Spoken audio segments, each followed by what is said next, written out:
Greetings. My name is Rebecca. For those of you who have never seen me before, because I'm here today to participate in a little different kind of a video than my normal video. I wish to take part in a hashtag or tag or whatever we call them now, a video response to a video that I saw someone I admire very much, being Meg Hagwag. Trish is her name, who I love to watch a lot, and she took part in this, and I gave it a look and I thought it sounds interesting. I might want to take part of that because it's just very possible. I was thinking to myself, she made a she made a comment when she responded to the video about her age, and she said she was going to be 60 years old this year, and she considered herself to be very old and an old witch. And I was thinking, oh my gosh, I wish I could remember when I turned 60. I'm not sure, but I'm there's a possibility that I might very well be the oldest the oldest witch here in the witch community on YouTube. I don't know, because I want to say I am 71 years old, and this year, Trish, I will be turning 72. So what is the? It's not the best thing in the world to be the oldest witch, if I am, but what's the alternative? They say.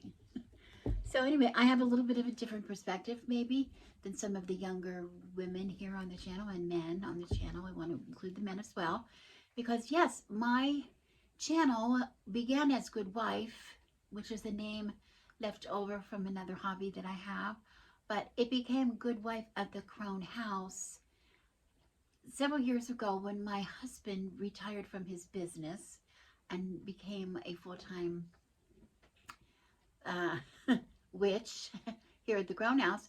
He, with me, we are two witches living together, and he's a little more visible now than he was. He might even be more visible in the future. Who knows? We can get him interested, but because I know a lot of people like to watch him. But both of us are very invested in witchcraft. We were solitary practitioners for quite a few years, and we did become covened. We joined coven, and we are both now high priest and high priestess of Wicca. That's our part-time practice. Our full-time practice, though, is more of a traditional style here at our home. It is the day-to-day witchcraft of two very ordinary witches, and that's really what we focus on here in the channel. What it is like to be a witch every day, not just when we're doing rituals or when we're doing spells or whatever. We have a very small city lot in Southern California, and but we have a very big presence here in our city lot. We have a big garden. We have chickens. We grow a lot of our food. We preserve it, and it sustains us through the winter. A lot of it. We have, and of course, our eggs. We collect from the chickens all the time and preserve those. We make our own soap. We make our own bread. We're like pioneers. I don't know what we are. We're not really, but we do a lot of our own things. We grow our herbs, and we make our own. I make our tinctures and our salves and our lotions and things from there. So it is just, and with his help, we have a daily practice of witchcraft, which is what we share on YouTube. So it's a little different from maybe some other people. So I'm not sure.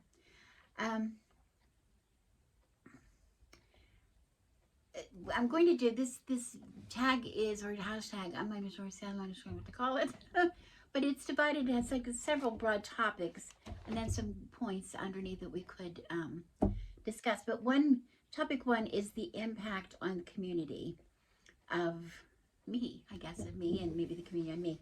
And pardon me, I keep looking down because I do have the questions written out here in my notebook. It's asking, number one, it asks, what is my personal reasoning or inspiration behind sharing my practice online? What am I all about? Well, when I started, of course, I was looking for community. And I stayed on, and I'll go a little bit more about that in a minute. But I stayed on even when the old community went away. And of course, it's nothing like it used to be, because I was always so encouraged to maybe find a new community here online. Now, I have to say, I have a very strong in-person community. I do belong, like I said, I'm covened, and even outside of my coven, I know a lot of witches here locally. Um, I have good friendships and good ties with them, and I have for quite a few years met a lot of witches here. It's a pretty active area for witches. So I have a lot of, that. I know other ones that I share other online experiences with outside of YouTube, like through book clubs and things like that. Um, but I want to say, when I look to see what my participation has become on YouTube, since I really didn't find a community that I was maybe looking for, I want to say that when I was a young girl, I spent a lot of times visiting some of the older crones that lived in my local town. It was a small town. I lived in a small rural town in Pennsylvania. And there were a lot of old women in the town, a lot of living alone or living in a private bedroom in one of their children's homes or what private homes or whatever. And I found myself, I was fascinated with these women, and I would go and see them and go and stop in and see them when I was waiting for a friend, one of the neighborhood kids, to get them with their piano lesson or whatever they were doing so we could play. I would go stop in and visit Aunt Jessie or visit Grandmother Smith or some of the older women, some of the friends of my grandmother's. And just because I like to listen to them talk, I like to listen to their stories. I like to listen to them tell me all about their African violets. Sometimes, one time Aunt Jessie had a little barn where she had a lot of feral kittens in the barn. We were always trying to catch the kittens, and we would get terrifically scratched because feral kittens don't like to be caught. Just a lesson to pass on. Um, and I think one time we went in to see if she could help us, give us something for the cut. And while she was adjusting our cut, she decided that we were going to stay. A friend of mine and myself, we were going to stay, and she was going to teach us how to pull taffy. What a random thing, but she just wanted to teach somebody how to pull taffy, so we pulled some taffy. It was such a unique experience that it has stuck with me for probably over 60 years. These kind of experiences have stuck with me. And there's and I think that's who I am now. I have some of my subscribers saying, they just like to listen to me. They like to listen to me talk. And that's what a crone likes to hear, I think. We have this idea. It doesn't really matter who's listening, I don't think. It's not that we're trying to convince people of anything, because I think my experiences are my own, and I've learned a lot of lessons from my experiences, but I believe everybody has to learn from their own experiences. So I'm not the kind of mother or grandmother or friend or crone who is going to tell you things are a certain way just because I know from my own experience. I share my experience thinking maybe you can learn something or maybe just be entertained by it. Who knows? But that doesn't mean it's your experience. You need to learn. You need to have your own. And I think I try to be casual about the life stages that we're all going to go through, because I think people need to remember that all things change all the time. And I think that's one of the lessons that I'm trying to teach here on YouTube. Okay. Um, when I first started, it says, how do I believe social media as a whole has impacted the community? I want to say in the very beginning of the days that I was on YouTube, in the beginning from 2011 on, I want to say the community was it was smaller. I can name some names, like Tiptoe Chick is one that a lot of people identify with. At that time, she was very popular. And she was somebody who just had magic as a part of her life. She included, her kids were in the room behind her watching TV while she was showing us how to do something on the table in front of them. And she was very enjoyable, very fun. And but she has passed. Was killed in an accident, I believe. And she made a big hole when she was gone from the community, but for sure. But there was also a time in the community. At that time, we would communicate with each other by watching a video, and then you could do what was called a video response. And it was an actual feature of YouTube where you just had to push a button that said, make a video response, and you push the button, and you made the video, and it would show up in their feed. Somehow, it was magic. It was magic. So, that was a lovely way to communicate. You can answer, you can just give my input, your input, whatever. That has gone away. We can't do it that way. This hashtag maybe is helpful, but again, you can't have very little chance of making a direct video response to some things now than we could. But anyway, that sort of dissolved the community a little bit. It's sort of, when that feature went away, it sort of made it a little harder. Also, some people were gone and left. Some people had some bad experiences. Some of the major players, so to speak, in the community had some bad experiences and left out of fear. They were fearful that people were going to maybe do them or their family harm. There was something called the witch wars that happened. People have heard about the witch wars. They were bad. They were really bad. There were some people and they did whatever they could to make other people miserable. It was really very awful. It did not touch me. It did not touch me. I was untouched by the wars, but it rocked my world because it changed forever the fabric of YouTube, I think, after that. People became very distrustful of each other. People polarized with other, which it was just a very unhealthy situation. And I think what happened during this time is some superstars were created, as well as some supervillains, if we want to call them supervillains. And other people were, like I said, really destroyed by the whole situation. So it was really an uncomfortable time. Okay. How do I think social platforms such as TikTok, Instagram, YouTube have each impacted education or sharing of information? I have to be honest, the greatest impact any of it has on me is that I can't keep up with the technology. I am somebody who graduated from high school in 1970 with never having seen a calculator, let alone a computer, let alone, you know. I've tried very hard to keep up as best I can, but really, the terminology escapes me. I don't understand terminology. I had to look up, what this FOMO I see later on. Even some of these words, I have to look up. Imposter syndrome. I wasn't sure what they meant, which we're going to talk about in a minute. I'm just very behind the times. I'm behind the times, and it sometimes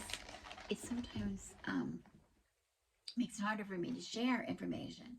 So I don't think I have much of any impact on it, to be truthful. It's had an impact on me that I know I have to try to keep up, and that's one of the problems. One interesting point under this topic is consuming witchcraft content becoming a substitute for practice? I thought that was very interesting. That's something that a lot of people are suspicious of, that a lot of people are witches on, on their channel only. They're not really witches.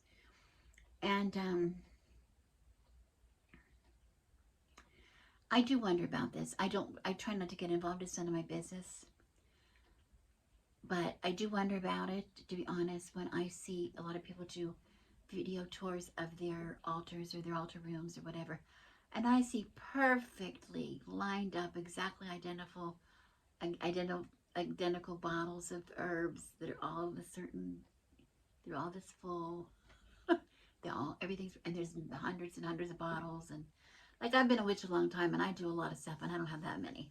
I have maybe a lot of one thing, but we tend to use herbs. We don't use every herb there is in our practice, most of us. When I see altar rooms that have altars and cloths that are perfectly new and clean, and no wax stains on anything, no holes, candle holes, burn holes and anything, that makes me a little suspicious. Like, are we really looking at them? Because I'm telling you, I do ritual with other witches, and we share our spaces and altar cloths, and we have very special cloths that we use for ritual that are just covered with wax and covered with, they're a mess. That's just the way it is. Witchcraft is a messy business, and you can't be immaculate and clean when you do it. I'm just saying. Okay. But I do want to say, I don't want to be in a position to judge people about that they don't have a practice outside of their YouTube. They very well might have. And to be honest, it's really none of our business whether they have what they do outside of YouTube. They're sharing with us what they can on YouTube. And this is one thing that I want to say. I don't know if this is the right point to put it in or not. I'm afraid to say it in the wrong time because I am a crone, I might tell you the same thing twice and not realize it. But I used to be a little bit suspicious, I have to say, of some of the witches on YouTube because when they're not, they don't present themselves authentically. For instance, they use a magical name. They don't use their own names. They use a magical name or even a channel name. It's obviously a made up name. That's not their name. Nobody's named that. And I understand about the magical names, but it's just funny that to me, that they use those for their channel name, for their public, like it's their, uh,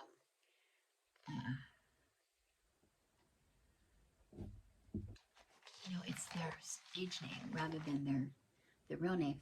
Because in witchcraft that I've been involved with, our magical names are names that we use only in ritual, or we only use it in with or without a group.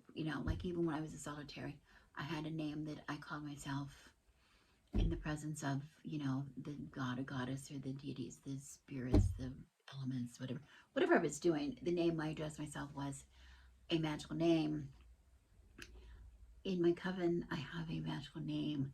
Only people in the coven you address me as such, and that's the name I use there. It's not that it's not a magical name. It's just a little opposite than what I'm used to. The other thing is, what I'm not used to is so many people are really doing a job here and making themselves look like a witch, or what they think a witch is. A lot of you know exactly what I mean. They're very dressed to play the part of a witch or to present themselves as a witch. Some wear wigs, some wear a lot of heavy makeup or a lot of piercings, a lot of black, a lot of, everything's dark and their stage is set behind them in a certain way.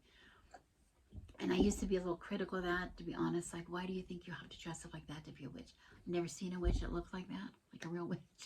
Most of the witches I know look like this. But that's not kind and that's not fair. And I apologize if I hurt anybody when I just said that, because I don't mean to do that. I want us to be sensitive to that because sometimes people are covering up their mundane identity. There are a lot of people who cannot be out of the closet or whatever we want to call it, that they don't want their image, that is their real face, to show up on somewhere with something about witchcraft on there. They don't want their real name to show up. They don't want their, maybe even their homes or it's nobody's business what I have in my house. I'm very fortunate here that this room I'm in right now is my parlor. I don't use this room for anything but my magical practice. I use it for my tarot reading. I use it for or when I'm teaching or reading tarot. I have altar space in here. I have my work table for spell work in this room. Nothing else is in here. Nobody else's stuff is in here. Nobody is in here unless they're invited in. So this is my own private space, which is good for this. So I want to emphasize that we need to be very careful when we're setting up to judge other people what they do outside of the video they present us. They are presenting us what they are comfortable with presenting us, and it's what is our business. The rest of it is not their business at all. And I'm going to tell you, I do not share everything. I don't share anything from my coven. I don't share anything from, personal things between my husband and I or whatever. We don't share that. I share what I'm comfortable sharing only. Okay. But I want to say one thing, just if I can offer a piece of wisdom. Here we go. Here's my crone wisdom. The witchcraft is a practice. It is not about who we are. It is about what we do. What we do. And that's what I think worries some people. Did you do something other than just make a video? Well, again, that's their business. That's not our business. But it is something that is, I think that's where we come down to the idea that are they really witches? If we never see them do anything other than just tell us they did it, some of us might be concerned about that. But again, it's not our business. It's not our business. If we don't like what they share, don't watch the channel. Watch the channels that are showing you what you want to see. It's not rocket science. It's not rocket science. Okay. The second topic is called influencer or authenticity. Or influencer authenticity. The authenticity of an influencer, I guess. Okay, so let me see here. I just kind of scribbled. Out of what I share on social media, how much of it is staged versus reality? Well, here, this is, I guess, where I should have said about the wearing the wigs and the special makeup and setting up a special thing behind us. That is staged. Perhaps it's staged, but there, again, be really kind as to why it might be staged. Um, for myself, even though I said I have my own room here, I do things elsewhere. I do film elsewhere. I film in my garden. I film out in my kitchen because I do other things. And I want to say that I stage in the sense of a good crone that I was raised to be. I make sure in the background of my shot there's not garbage, there's not junk, there's not, I'm very careful about that. And I will go through a room, I will set up my camera and I will look and I'll say, what can I see in this shot? And if I see something I don't want to see, it's gone. It's gone. So that is I would do the same thing if someone were coming to visit. I look around, you take a good, my mother used to call it a Zoom swish. You go around the house and you say, I don't want them to see this pile of clothes here. I don't want them to see the laundry basket on the couch. The vacuum cleaner needs put away. There's dirty dishes in the sink. Tidying up before company comes. That's what we used to do. And I think I do the same thing as a witch on YouTube.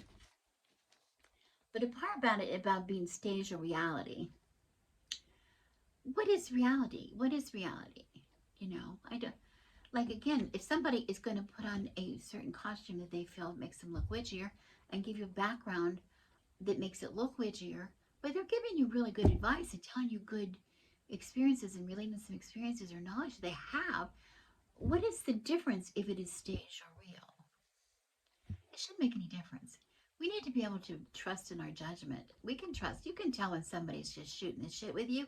Somebody's not giving it to you, not playing, giving it to you straight. They're making stuff up. You can tell when people are trying to fool you. You can tell. If you can't tell one video, you can certainly tell. Go back a couple times and see. Do I think there is an element of censorship in online spaces?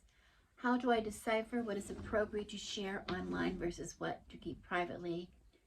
Is this based on social media etiquette or a personal preference? Well, of course, I've just sort of I've said already, anything from the coven, complete secret. We take a vow of secrecy. Most covens do. But to be honest, you wouldn't be interested, I don't think, in what we do in the coven because we follow whatever coven I'm in at the time. We have our own, we follow our own path.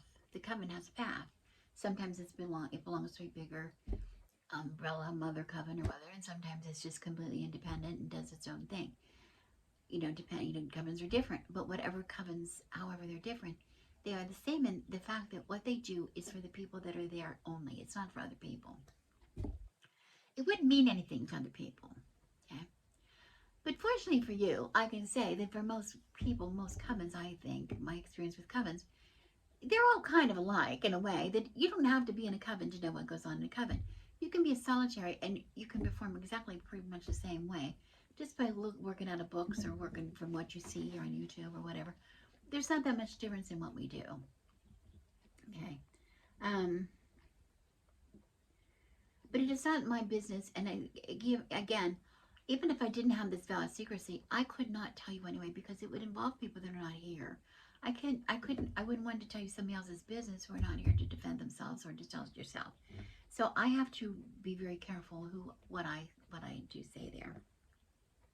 Okay. But I think we are all responsible for being, to be appropriate in what we share. You don't want to share anything that is going to harm another person or, be taken the wrong way. We have to be very careful how we present information. Have I ever encountered or heard of grifters in our community? Do I recognize them or how are they significant signs of grifters? I don't have a lot of experience personally.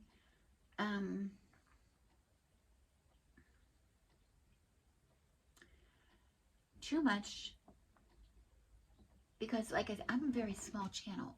I don't have that many people watching, But once in a while, I do get somebody who is trying to steer viewers away, or just, do some things that really are not ethical. I block them right away. Fortunately, YouTube has a lot of ways to help with that, so I trust in that.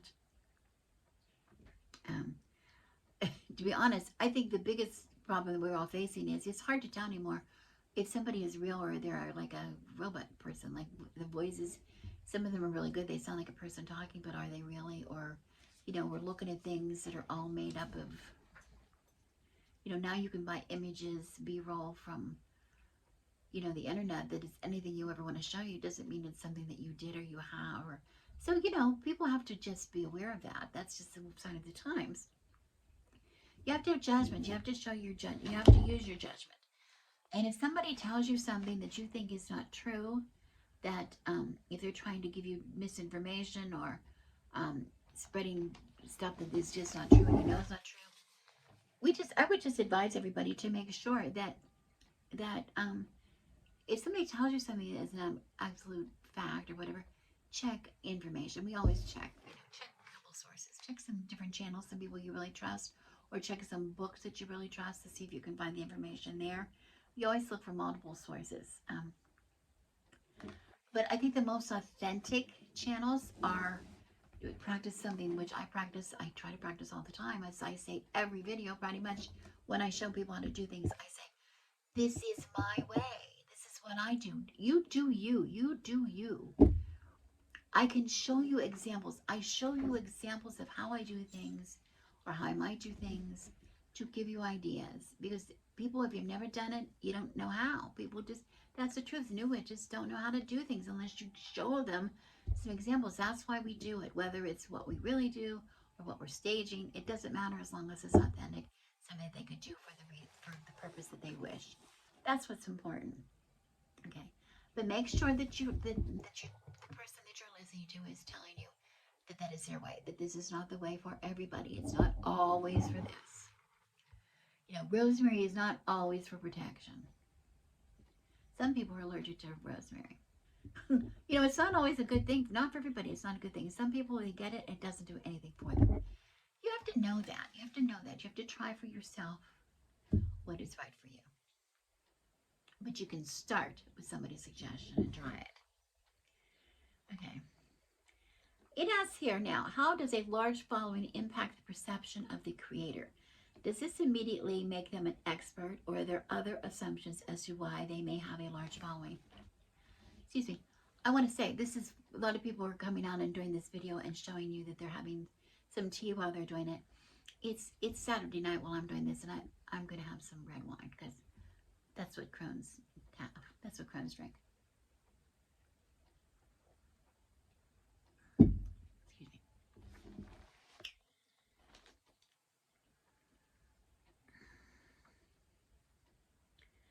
I want to say, I have seen a lot of, what did I say? 13 years that I've been watching YouTube. We've seen a lot of really big people. And we've seen a lot that really know nothing. They know. I know a few that I'm telling you, they're really big, and they are pretty much, I would call them charlatans, because I hesitate on what words I want to use here, because I don't want to call anybody out personally, and I think if I say too much, people will know who I'm talking about, and I don't want to do that. But I want to be real serious about this. You can be deceived very easily by people who are good, and some people are very practiced and very good at, very practiced at showing you and convincing you of certain ways that things are the way that they're telling you they are, when they're being very deceitful. And I don't want to go into it too much, but I want you to be careful. I want you to learn to just be careful. We need to be careful. And I think we are so comfortable now at seeing images and communicating on YouTube and TikTok or Facebook or whatever it is you're communicating on. We're so free with all this stuff that we're not practicing safe. We're not being safe. And one of the ways we can be safe is to be I don't think suspicious is a good word, but just be a little bit cautious in what you're believing, okay? I want to say though, the idea is where people go to where people go. People are sheep, is what I'm trying to say. Years ago, I used to sell some things in craft shows, local craft shows. And when you're in a craft show, you have to set up early. You have to take all your stuff like right hours before it starts and set up all your stuff, and then you're all set. And you look around. Then you have time to look around before the public gets let in. Sometimes to look around and maybe do a little shopping first with some people before you have to sit in your booth and watch your stuff.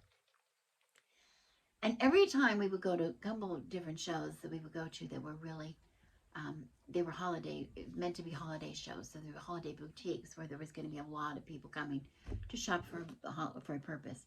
We would look, my husband and I would look around and say, who is it that's going to be, who's going to be the one hit wonder this time? Because every year there'd be somebody that everybody that came in the door went to that booth and bought what they had, like everybody. And there was never much rhyme or reason to it until we figured out. We tried to really analyze it because one time one of them was very close to where we were set up. And we could see that very early in the morning when it started to fill up, a line would form at their booth. And there was really no reason for the line other than because they were still early enough in the day. And they weren't really that slow filling orders. But it was just a small little booth and a line started to fill up. People would come in, and this was set up at a tennis club. So there were different areas inside, like a tennis fence, on the court of with the fence. So you go from one enclosure to another enclosure. And when people would come through into that enclosure with, I don't know how many people set up in there, maybe 30 people set up in there, something like that. As soon as they would walk into the opening of that, into the entrance to that enclosure, that fencing area, they would see the line and they'd go directly to the line. Which doesn't make a lot of sense, does it? Why would you go stand in line when you don't have to stand in line in other places? They couldn't wait, had to see what was going on, because what if the line, there's so many people in line, what if everybody bought what it is before they got a chance to get over there and buy it? So people would get in a frenzy to go over there and make sure that they bought whatever it was. And we used to laugh about that, but that is really the nature of people. People see what one person does, and they, maybe they're not real confident in what they want, so they follow other people, okay? This happens on YouTube. It happens on YouTube. If you would say, I watch a lot of channels, I just don't watch witchcraft channels. I watch gardening channels because I'm a gardener, right? So I would, if I want to know how to sucker a tomato, I would put in the question, how to sucker a tomato, best way to sucker a tomato, whatever. And then some things would show up on the page all about these videos, how to sucker a tomato. How do I decide who I go look at? And of all the people that have put up a video about suckering tomatoes, you don't go to the person who has, 20 views. You go to the person who has 200 views or 2,000 views or 20,000 views or 200,000 views, right? Am I right? Because those people really must know it because that many people have looked at their video. For all we know, 200,000 people have looked at that video and turned it off in 2 minutes because they thought it was nonsense. But we don't trust that. We don't worry about that. We look at the number. And I think that's what people do on YouTube all the time. Okay. So it can be really tricky. It can be really tricky to maneuver your way around YouTube and get authentic information, which leads us to the next point, which one says, how does one maintain the balance of authenticity and content creation? Well, for me, it is just simple. It's not rocket science. It's simple. Only create authentic contact. Only create authentic contact. Why? I think it'd be really hard to I think you have to work really hard at trying to fool people. That's why I'm not as suspicious as a lot of people are, because I think people that are trying to fake it don't last. Because they don't have enough resources to fake it for a long time, right? And maybe they're faking it until they make it. Who knows? Maybe they fake it and then once they get it and now they're giving you something good. I don't know. But I do know you don't have any control over that. But you can choose what you feature. I can't control what Trish on Beanbag Hagwag creates. I can't control her. I'm using her. Sorry, Trish, I'm using you for an example. I can't control what she puts up. But she can control what she puts up. And I can control what I put up. And that's the thing. If we all are careful about what we put up, that we are authentic in our choice, because it is doing ourselves a favor. It's not just doing somebody else a favor. It's doing ourselves a favor. Again, it's really hard to fake it. It's really hard to fake it. So time usually weeds out the people that are not authentic. Like there's been a lot of people come and go off of Facebook. I mean, off of YouTube. In 13 years that I've been here, a lot of people come and go. Okay. Topic 3, I'm trying to rush it along a little bit. I don't want to be too long here, but topic 3 is imposter syndrome and FOMO, and I had to look that up, FOMO, and it means fear of missing out. I find out. When I follow other creators in the community space, does it make me feel genuinely inspired and empowered, or does it create feelings of FOMO and being less than?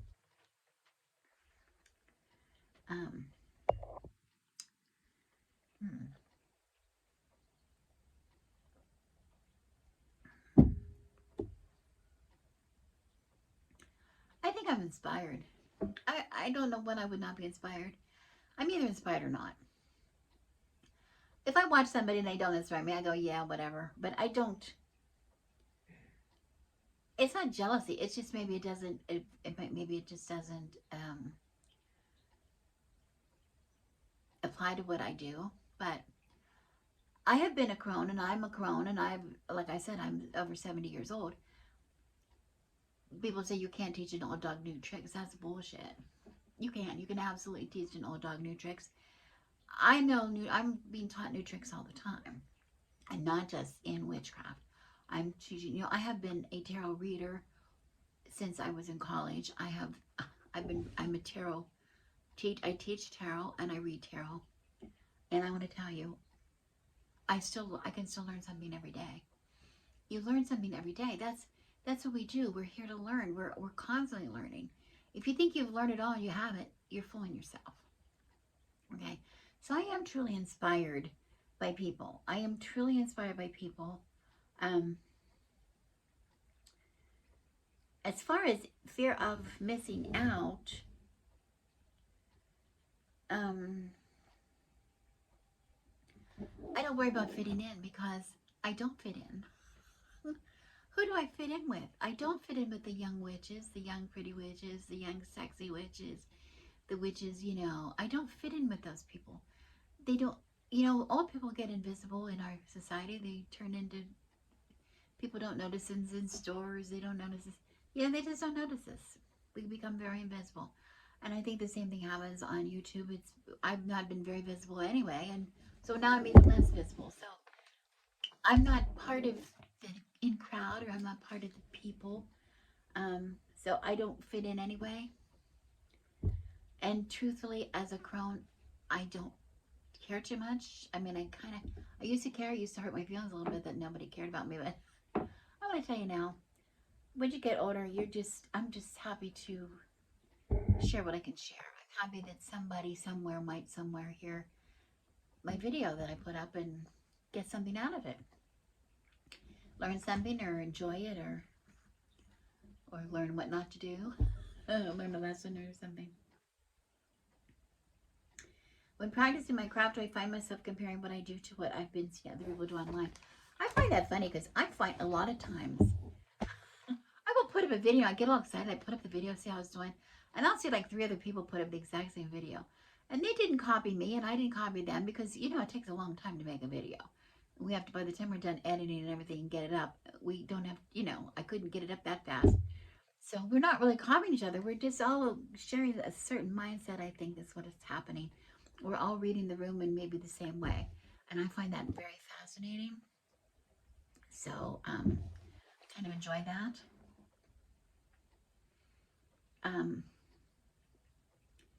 Imposter syndrome, I don't.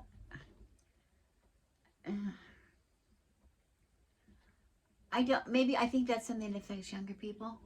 Younger people that are maybe unsure because they don't have a lot of experience under the belt or whatever. But as you get older, you really don't worry about those things because you do as you can. You do what you can, and you are what you are able to be, and you can, you know what you know. And I don't think there's any pretense involved in trying to pretend to be something you're not. When you're a crone, there's no advantage to it.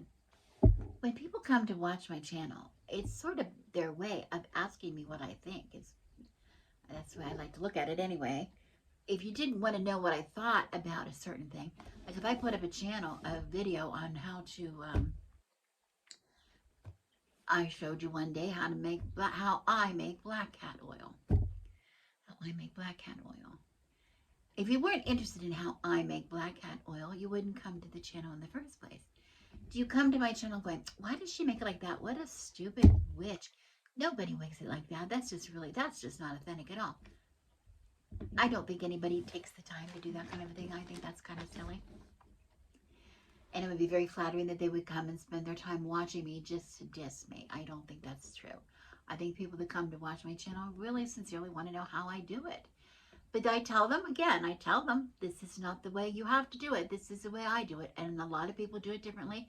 And they're all over YouTube. And I wish you would watch some of the others so you could decide for yourself the best way for you. Okay.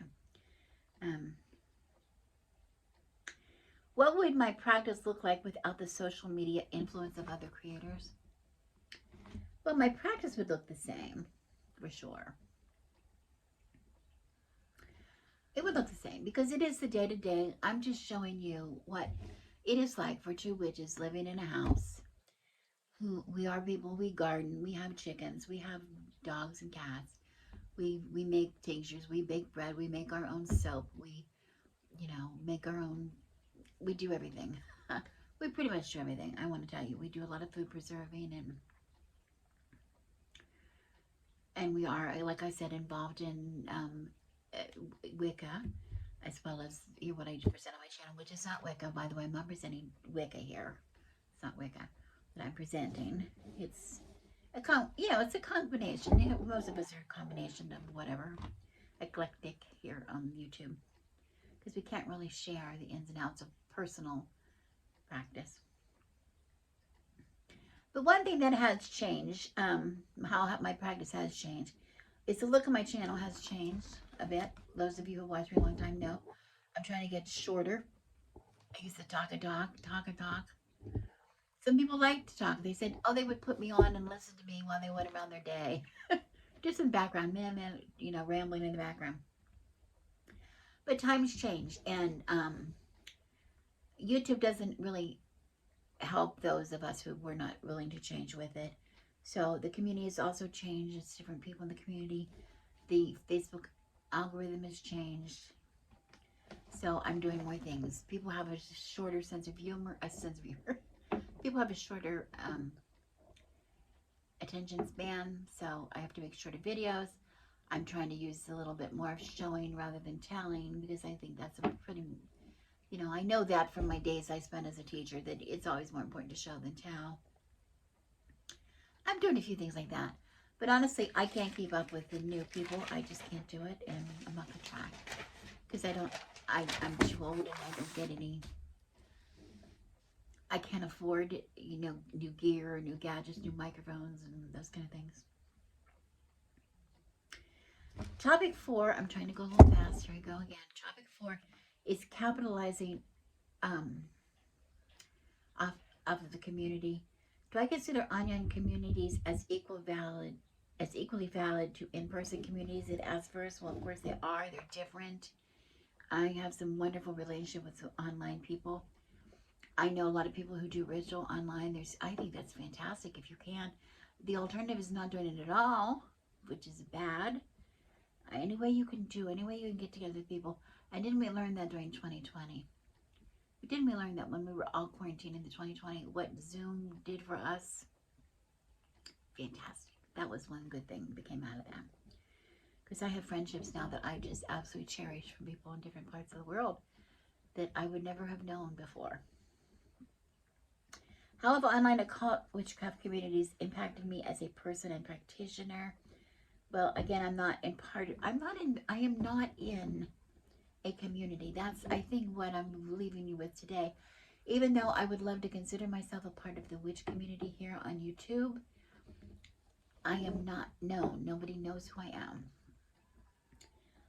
am.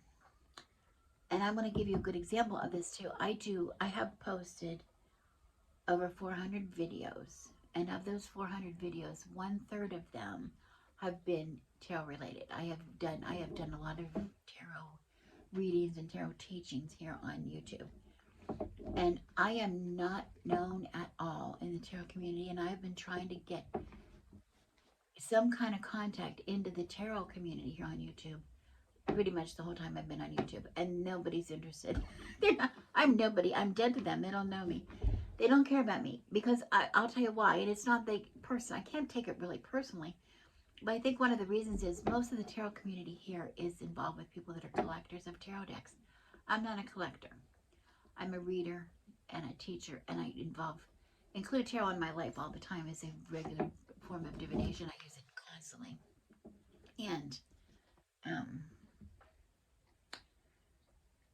I don't buy a lot of decks. I only have, like, I don't know how many decks I have. I have decks, but I don't have that many. I bought my first deck in 1971. I still have it. It's my favorite deck. And, you know, I have, other than that, I have maybe 30 decks. I don't know. Something like that. That includes Oracle decks. I'm just not, and Lenormand, I'm just not, I like to have decks that work for me, and when I don't need a whole bunch of different decks. So I don't fit the mold of a tarot channel here on YouTube. So,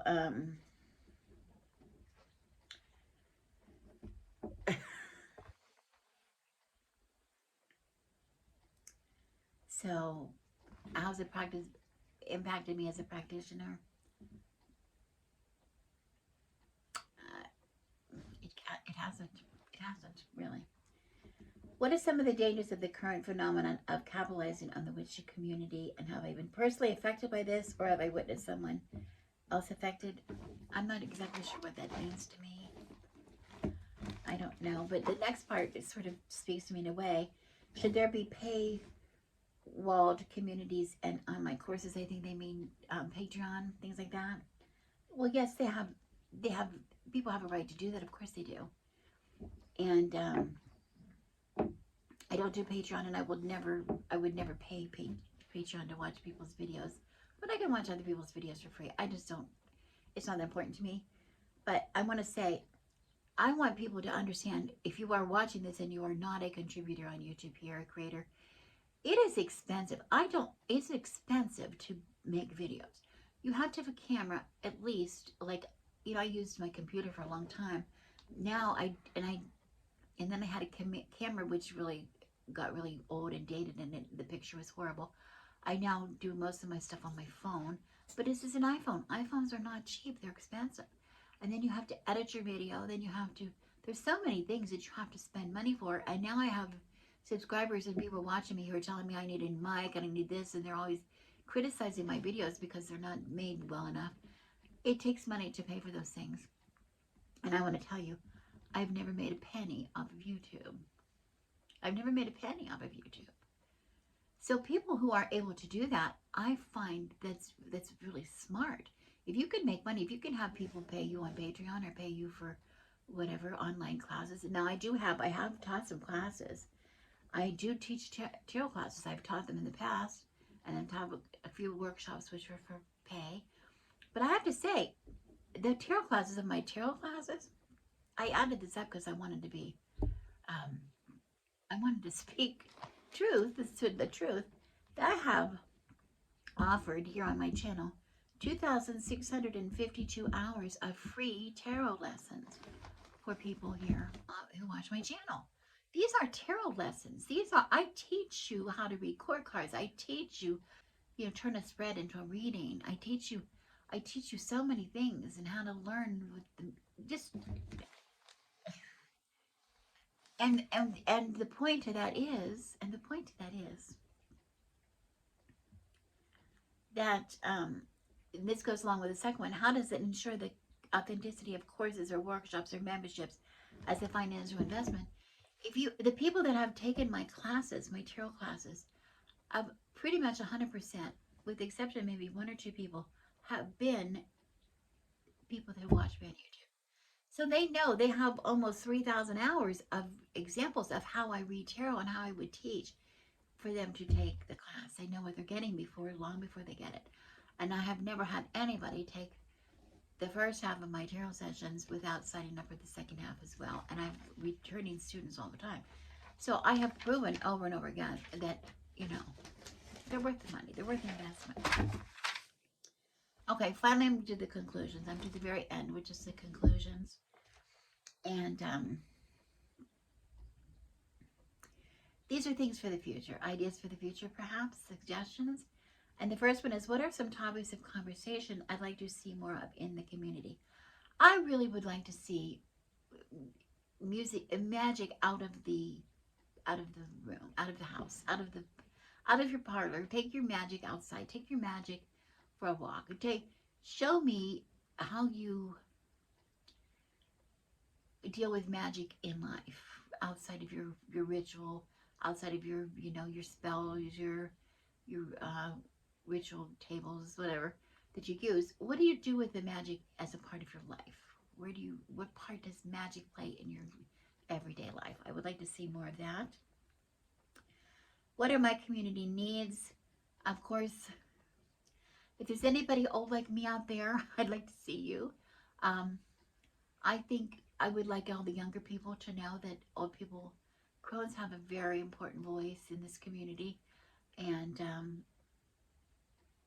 I would like to not be invisible. I would just like to be able to be a part and to be recognized as a part of the community. I just, you know. A couple of these other ones, I don't really have too much to say about them. But down here I have, how can we help each other in removing the external peer pressure and grow in community? Well, first of all, I don't know if we can. I don't know if we can. Because I want to remind you that competition, you know how many, what do they say, how many thousands and thousands of people upload videos every day onto YouTube? And how many do that have to do with our community, our subject matter of tarot, or whether it be tarot or just witchcraft or whatever? How many, thousands of people are uploading videos in those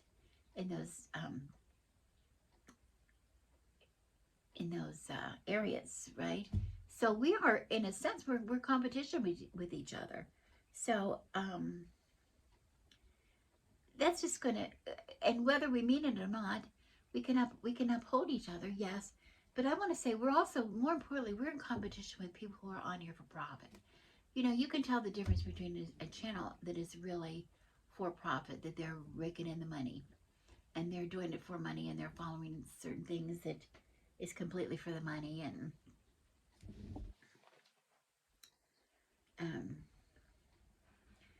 but I want to say,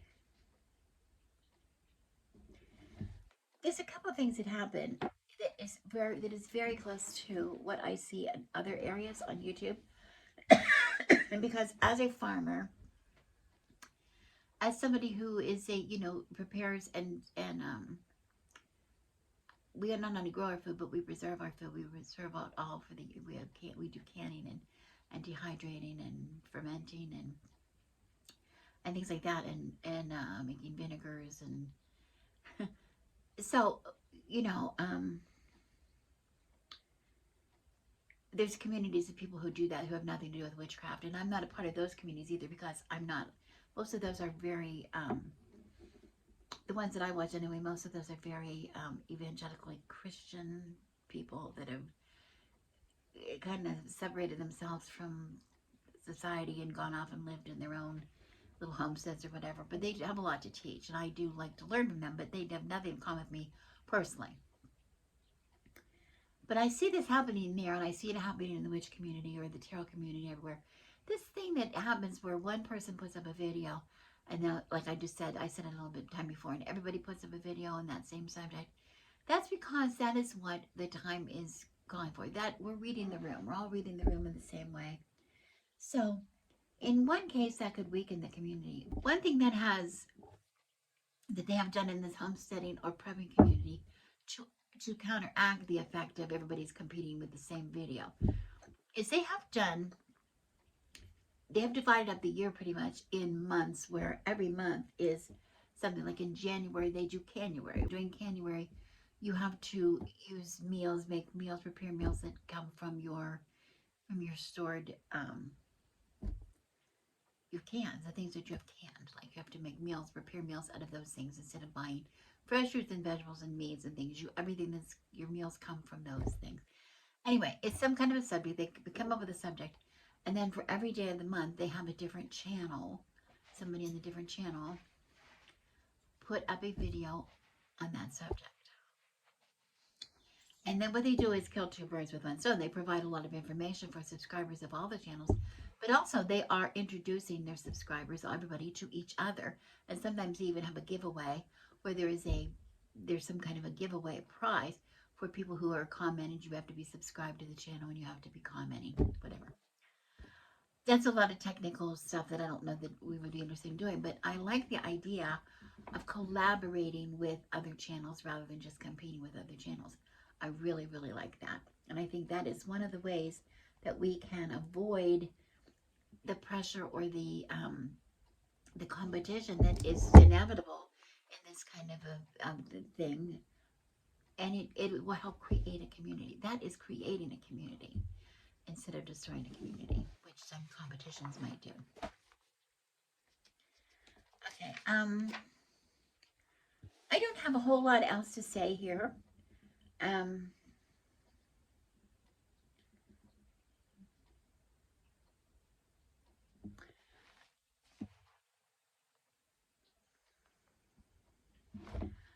If I have to give some words of advice before I leave, because I'm a crone and I kind of like to do that, I want to say to be gentle with your thoughts about the community.